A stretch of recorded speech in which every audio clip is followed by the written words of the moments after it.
Welcome to the deep dive. Today, we're headed to the Sierra Madre Occidental Mountains of Mexico. Ooh, sounds adventurous. It is.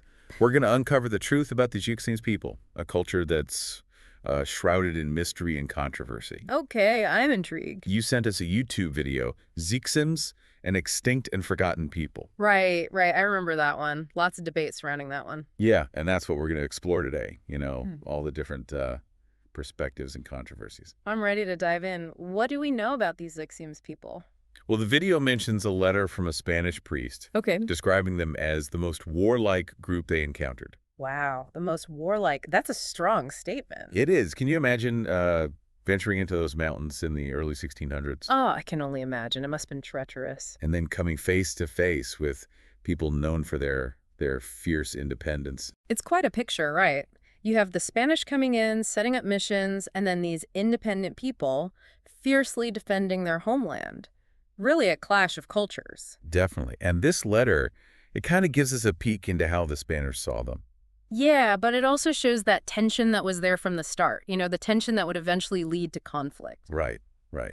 But before we get to that conflict, I want to know more about the Xixímes themselves. Absolutely. What did your research tell you about their culture and way of life? Well, we have to remember a lot of what we know comes from those Spanish accounts. True, and that can be a bit biased. Yeah, it can.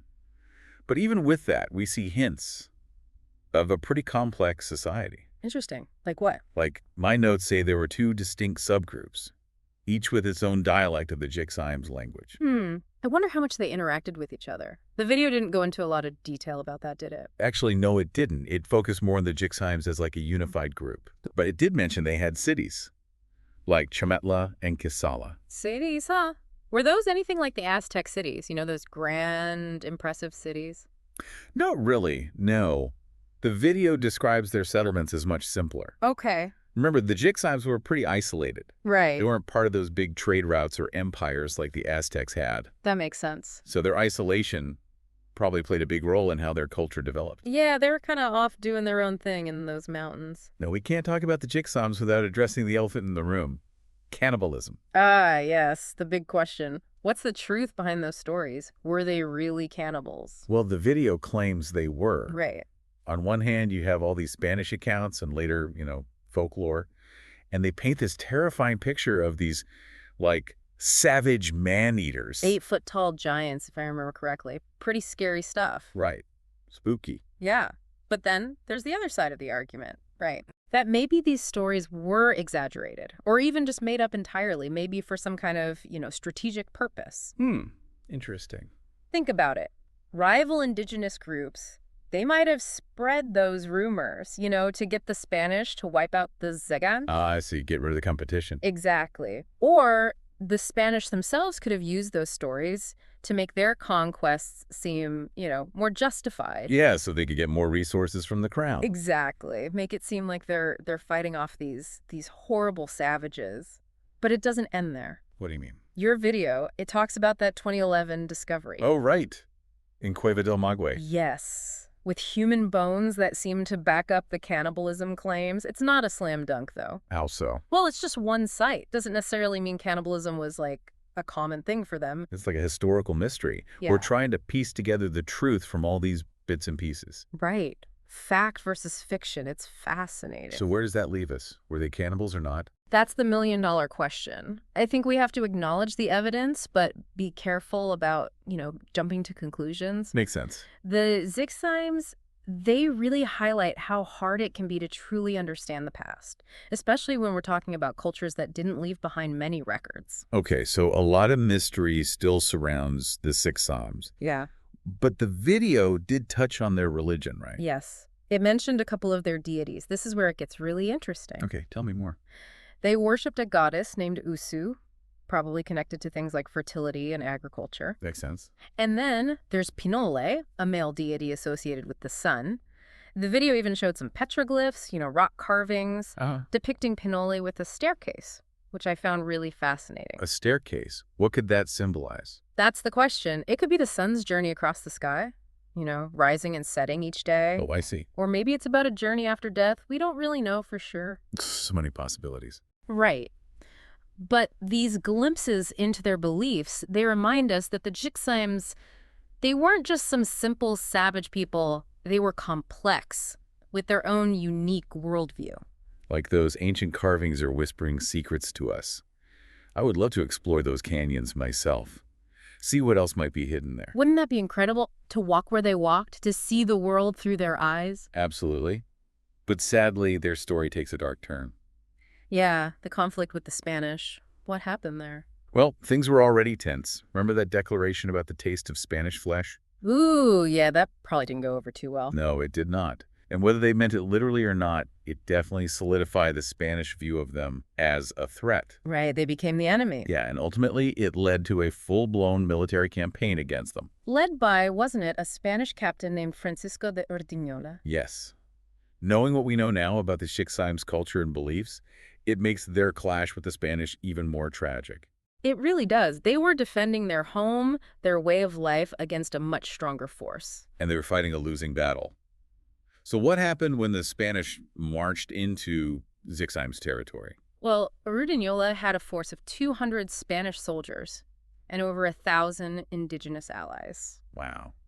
Talk about overwhelming odds. It was a formidable force, that's for sure, especially against the Xixímes, despite their reputation as these fierce warriors. So how did the Xiximes respond to this? I mean, facing that kind of invasion? Well, the video says that some of their leaders surrendered. Oh, wow. In October of 1610. But was that the end of it?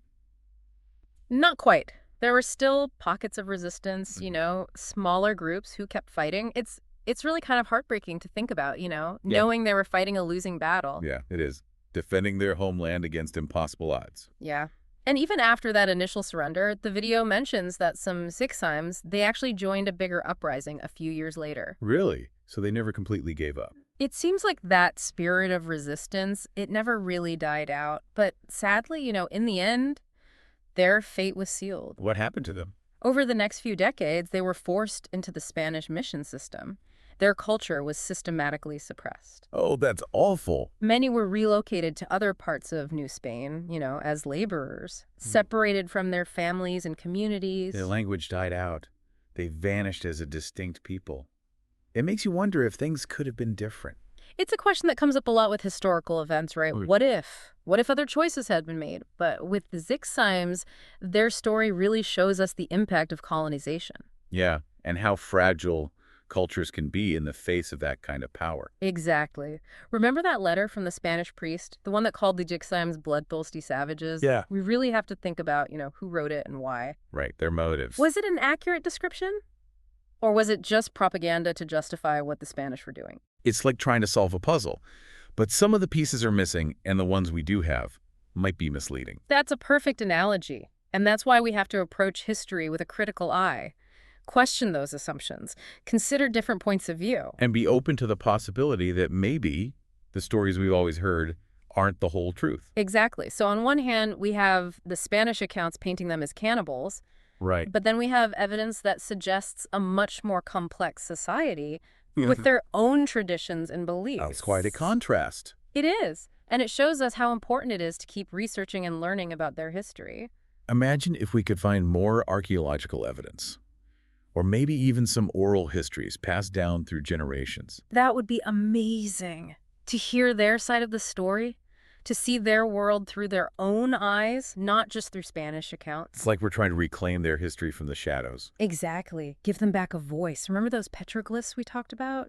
The ones with Pinole and the staircase? What if there are other symbols and stories hidden in those carvings, just waiting to be deciphered? It's definitely possible. Those canyons, they hold so many secrets. And every new discovery could change how we understand the Xixímes.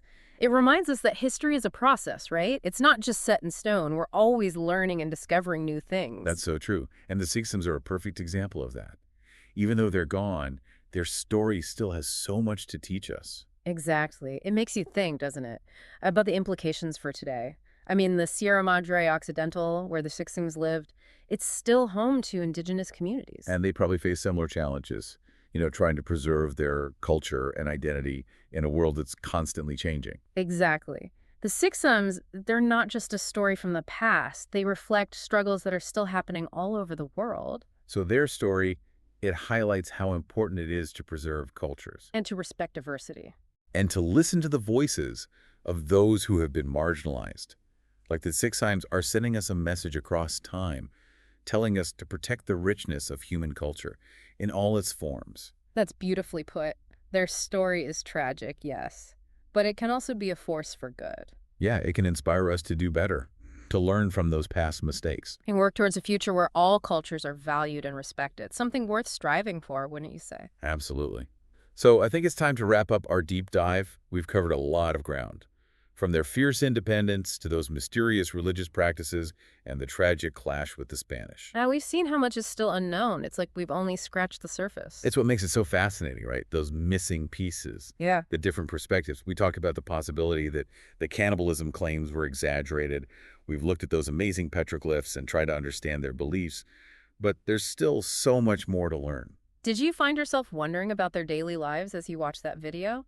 What their homes were like, what songs they sang? All the time. The video mentioned their cities, but I'd love to know more about their art, their architecture, their music. It's like we have these little pieces of information, but the full picture is still out there. That's the beauty of history, that constant search for knowledge. Who knows what future research might reveal? Maybe we'll find more archaeological sites. Or a lost Spanish chronicle that tells a completely different story. The video said their language is extinct, which is so sad. But I wonder if there are any pieces of it left, in local dialects or place names, like echoes of their language. That's a great thought. It's definitely possible. Traces of a lost language can stay hidden for centuries. It makes you think.